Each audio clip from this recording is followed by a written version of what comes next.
Hi, my name is Devin Andrade. I work at Tink Media and I write Podstack, the newsletter. Awesome. Well, let's dive in because I'm so excited to have this conversation. So, first, I always start with everyone's podcasting origin story. So, what were you doing before? What turned you on to podcasting? And what's been your experience so far?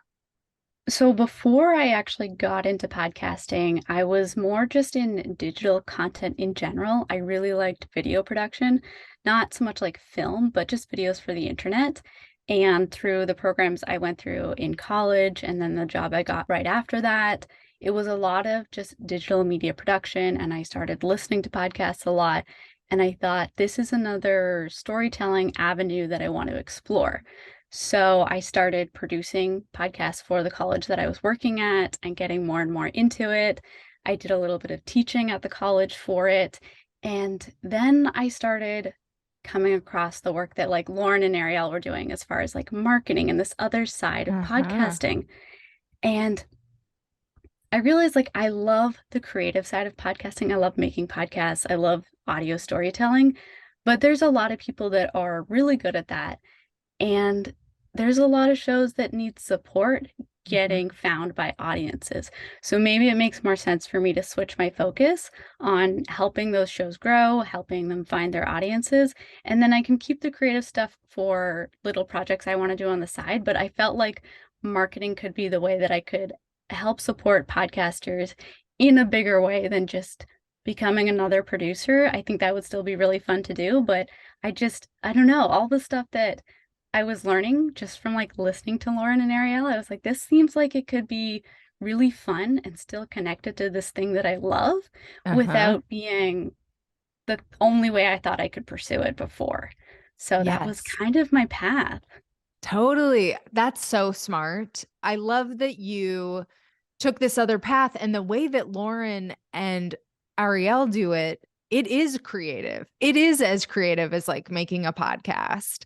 And you get to do that sometimes in your job. I've just been listening to Pod at Me, and it's such a cute show. So tell the besties a little bit about that show and then how they can get involved and submit to be featured. Oh my goodness, Pod at Me is like one of the most fun things I get to do in my job. Lauren had the idea to start a podcast hotline so that you could call in and get a podcast recommendation. We put a new show on there every weekday. And once we started it, and once I started hearing the voicemails we were getting, they were making us all so happy to hear people talking about podcasts that they love that they were listening to. And I was like, these need to be heard, these need to be shared in some Uh-huh. way. So I built out this script for it. I got into my closet recording booth, and I was like, I'm just going to try this and just send it to Lauren and see what she thinks. And then we sent it to the team. We are all like, this is really fun. Let's go with it. And then as we've gotten more recordings, we've done more episodes. It's kind of the thing we do once we get enough voicemails, we put out another episode. But honestly, I have so much fun hearing people talk about podcasts they're listening to, even if they're doing self promo. I love that too, because hearing Uh-huh. the creators talk about their shows is just as good. And I try to like channel this kind of cheesy radio personality. Like I pretend that it's a live radio show and it's really not. I It's don't want to super spoil the cute. magic. But that's like the persona I'm going for when I'm recording it. And I love the team for indulging that side. I love that. Yeah. You know what? When I was listening to it, I there was a few that were self promo on there, but it is fun hearing them talk about it. Or even like Heidi went on there and was giving like her PR perspective. And it's like, yeah, she totally knows all the details about that show. Like she should be talking about and pitching that show. So it is fun in that way too. So people can call in, anybody can call in, like you're saying, with recommendations or to feature their own show, or like you were saying at the end of this episode, like you could even call in and be like, I'm looking for this podcast. Yeah, we love talking about podcasts with anybody. And I think some people, when they hear about the show, they're maybe a little bit hesitant to call in because they think they're gonna have to actually talk to somebody. Yeah. But you don't have to. You'll just hear our little message that is whatever show we're talking about that day. And then you'll get the option to leave a message after the beep, just like a normal voicemail. And we do add the disclaimer that if you do leave a message, it might get included in the show. So it's an easy way for people to like in their own time, in their own space, talk about their show. And I would love if people call in and say, I'm looking for a show like this. What can you recommend? Because then it's going to make the call-in show even more interactive and we're going to have even more fun with it. So I hope we do kind of build up that relationship with our quote unquote callers. I think the biggest thing is people getting past the idea that they're going to have to talk to some stranger because, like, none of us need to do that all the time. You just call and tell us what you're I listening to. know. It's casual. People are so freaked out by phones these days. That's so Hmm. funny. But yeah, no, you could call in, talk about your show, and then say what show you're looking for. You could do double duty with it if you wanted to, besties. I'm just giving you a tip. Yes, we love it. So, okay, like we said, what you guys do at Tink is very creative in terms of podcast marketing. So, what have you learned about podcast marketing so far, and what have been like your biggest lessons that have inspired you? I think the biggest thing that I come back to after all the different shows that I've worked on, all the different campaigns and clients, is that your audience contains more multitudes than you might think it does. So your marketing probably needs to contain multitudes as well. And that goes for the type of maybe other shows you're reaching out to, but also just where you're reaching out to promote your show. So, what kind of shows are you partnering with? What kind of newsletters are you partnering with? How are you using social media, not necessarily in a way to grow, but to engage either with your community or engage with your existing listeners? I think, like there's no silver bullet, there's no one Mhm. path to growth in podcasting. But if you're open to trying a lot of things and seeing what works and seeing what doesn't, and working with other podcasts is, I think one makes your marketing more fun and makes you Mhm. feel like you're part of something bigger than just your show. And like those are listeners, those are the people that you need to reach first, right? Turning somebody from a non listener to a listener is really hard to do. But if you can reach listeners, then that is your target audience wherever they might be. So they might be in a podcast app, they might be reading a podcast newsletter, they might be listening to a podcast, and they could also just be reading some other kind of newsletter, especially a newsletter that tends to recommend content. Mhm. They are used to receiving a recommendation and probably acting on that. So that right there is gold, especially if it has to do with the niche or subject matter of your show. Yeah. Is there like an example that sticks out in your head of like a really good podcast to podcast partnership or cross promo that you've seen? Oh, a really good cross promo. I mean, I really want to talk about a newsletter partnership that Yeah. recently came across because this was an example of just the content being such a good match. It was for a climate show called Climate Vision 2050, and they use fiction and they use nonfiction to tell the story of what the planet could look like in 2050. And so I was reaching out to climate newsletters, and there was one that uses a lot of art and poetry and writing to express what's happening to our climate. And as soon as they listened, they were like inspired to write poems based on the episodes and Oh. shared those in their newsletter. And like for me, that is the biggest example of kind of thinking beyond where you think your podcast might fit because Mhm. you're talking about the same thing. Clearly, there's alignment in the type of way you're speaking about this issue. And then, like, for it to resonate that strongly with that other person, I like That the they whole wanted to team. write poetry? I mean, Yeah, yeah. No, the that's whole amazing. team was so excited by that because like that's how you know your show is hitting with your target audience and like with other potential listeners. So like that one's like top of mind because that happened pretty recently, and I just like I can't get over how powerful the reaction was for that. Yeah, that's great. So, given everything you've learned, at your time at Tink, what's your best advice to indie podcasters trying to grow their shows? I think if you're in the indie space and you are really committed to growing your show, really become part of the podcasting space. So I think sometimes as a podcaster, it can feel like the podcast is just your vehicle for delivering your content or your message. But Mhm. if you want to grow, I think you have to understand a little bit more about that medium and that community and industry that exists around it, because that's how you're going to learn how to collaborate, how to harness it, what's really going on with the shows that are growing and what are they doing. Because any show at any size can grow if it's using all the same tactics that the bigger shows are using, Mhm. minus money. I know money could be the variable there, Oh but yeah. the access to collaboration and partnerships can exist no matter what, because there will always be shows that you could partner with. Mhm. And there will always be audiences that you haven't reached yet. So even if you feel like, oh, this other show is too small or too different, there could be a listener, at least one in there, that doesn't know your show yet that could be interested. So all of those options could have returns. The thing is, it's a marathon, not a sprint. And you just Totally. kind of have to respect that journey of it. And I think when you're partnering with more podcasts, they get it too. So you feel a little bit less like, I'm the only one struggling here. I'm the only one caught up in this. I can't grow. When you're working with other podcasts to grow, like we all get it. We're all in this Mhm. together and Mhm. we're all growing together. So I think that's the biggest thing. Like become part of the industry, learn from all these resources, and then you'll start trying things and learning how to grow your show. Totally. And like, those bigger shows, yes, they have money, which buys people to hold your hand through like feed drops and stuff like Yeah. that. But really, all you need, you can reverse engineer it. You can go to an awesome Wondery feed drop that you saw that you thought was really good and like look at the transcript for that and like, do the same thing. So that's totally, I think, spot on. Yeah, So and like I'll just add, like I know it can feel really overwhelming when you're first doing it, especially.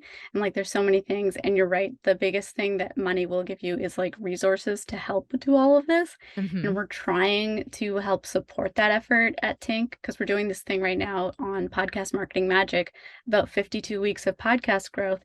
And we're trying to design that in a way that we know how busy podcasters are and we know how overwhelming it could be to dedicate more time to growing your show. So what's one thing you could do every week that builds up your marketing throughout the year so that you kind of get that ball rolling without it being so overwhelming, without it costing you a lot of time or money?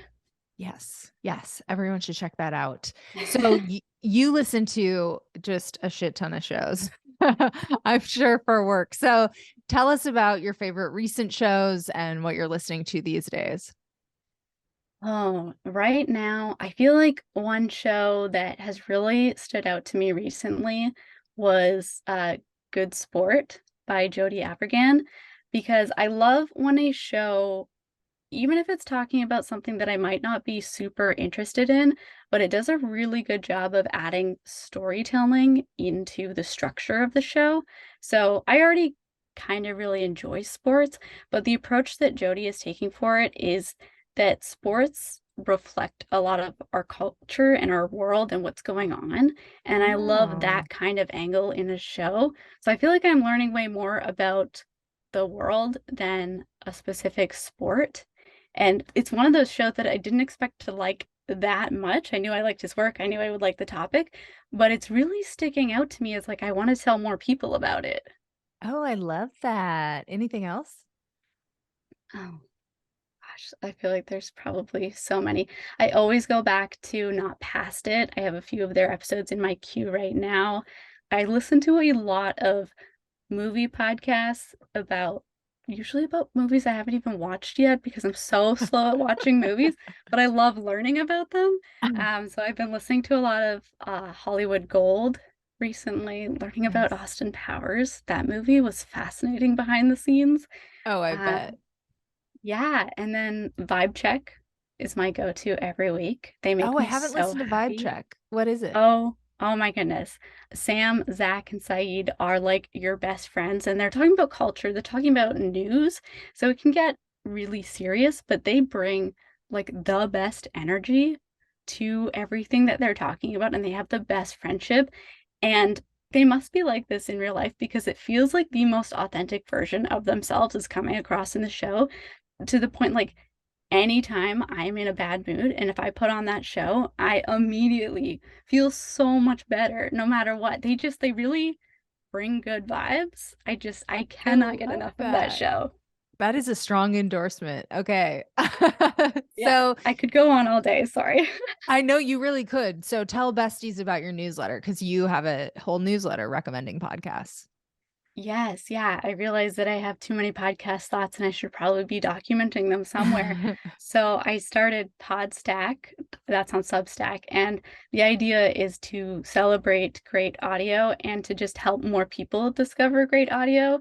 So it's to welcome new listeners, but also to celebrate the creators. I'm trying to do a bit of both as best I can without making it too overwhelming and still making it fun for me because I am doing so many podcast things every week. This is kind of like my passion project for podcasts because I need to get it out there when I listen to something really good. So I've done a piece about Vibe Check already and Good Sport actually. So Yes. So sign up for Podstack. Okay. So I'm doing this thing and I'm asking everyone to audit me. So I have Private Parts Unknown about love and sexuality around the world. I have The Bleeders. It's about book writing and publishing. You are on Podcast Bestie right now.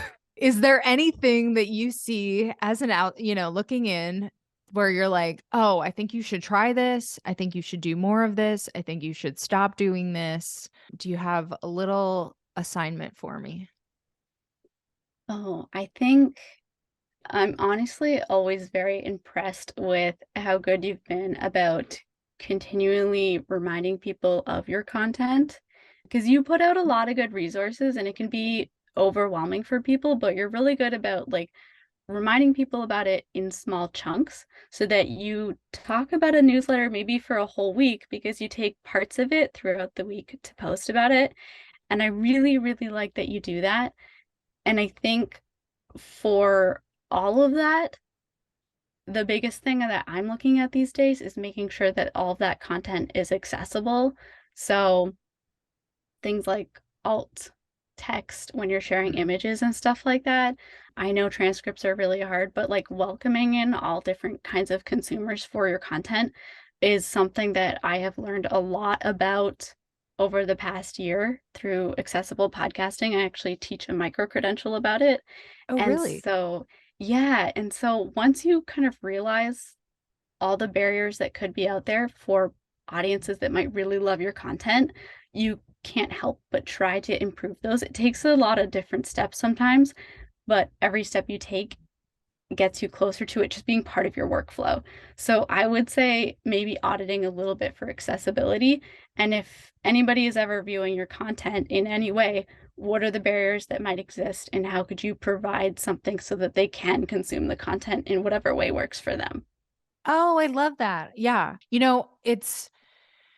It's like a lot to just produce the content, but I have been trying, like on my website. Now I've gone in and I think I've done alt tags for like 90% of it, but it's been a whole process. Like I had to go in and literally for over 100 episodes for Private Parts Unknown add alt tags. So it was like, it took me like at least a week to get to that point, and I still have a few left. So I would love a few tips in that kind of space. And I'm curious your thoughts because like I'm such a perfectionist, but I've gotten to the point where I'm like, I have to have a transcript out, even if it's not my perfect transcript right away. So, like, even if it's Trent and it comes with a disclaimer that it's like not perfect, like, I have to start doing that piece. Is that gauche to put out a super rough transcript like that? And, like, what are ways that people can kind of get started on their accessibility journey? Because, like you said, sometimes it can be a multi step process. Yeah, as far as providing a transcript that is less than perfect, everyone has their different thoughts on this. And I think if you are at least providing something, you are taking a step in the right direction, and you at least have that content somewhere where you could go back to it and clean it Mhm. up. So the fact that you have it already, you're like halfway there, you just need to tidy it up. I think that that is really helpful. And I think even just making sure the access to that is really, really straightforward because Mhm. even for me, when I'm writing about a show or researching a show, a transcript is so helpful to have to make sure I'm quoting people right and making Yeah. sure I'm getting the information correct. And sometimes it is so hard to just find where the show is providing that transcript. So that's also half the battle sometimes. And then as far as like your general accessibility, I think the biggest thing is probably through any promotion you're doing on social media and stuff like that.